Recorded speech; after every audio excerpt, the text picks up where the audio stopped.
एक छोटे से गांव में राहुल नाम का एक लड़का रहता था। बचपन से ही उसके सपने बहुत बड़े थे, लेकिन हालात हमेशा उसके खिलाफ रहे।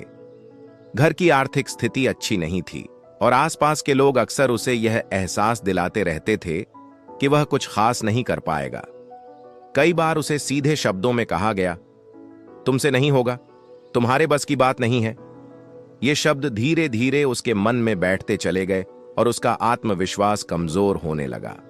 राहुल पढ़ाई में मेहनत करता था, लेकिन मनचाहे परिणाम नहीं आते थे। उसने कई प्रतियोगी परीक्षाएं दी, पर हर बार असफलता ही हाथ लगी।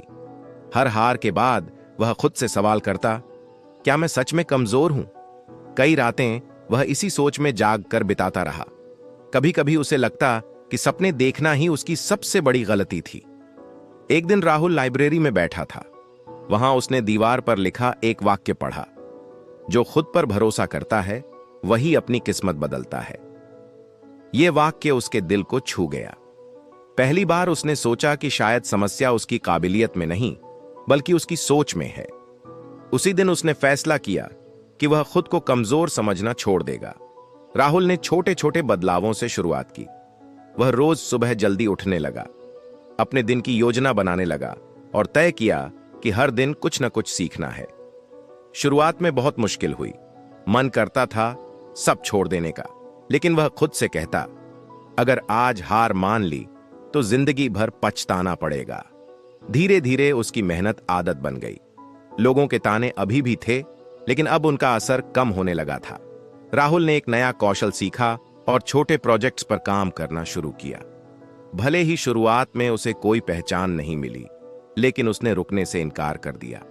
हर असफलता से वह कुछ नया सीखता और आगे बढ़ता गया।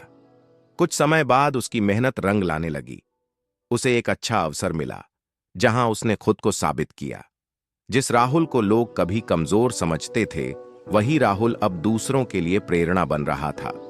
उसके अंदर आत्मविश्वास लौट चुका था और वह जान चुका था कि असली ताकत हालात में नहीं, बल्कि खुद पर विश्वास में होती है।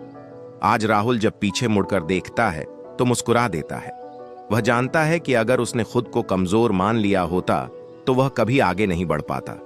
अब वह हर किसी से यही कहता है, तुम जितना खुद को समझते हो उससे कहीं ज्यादा मजबूत हो।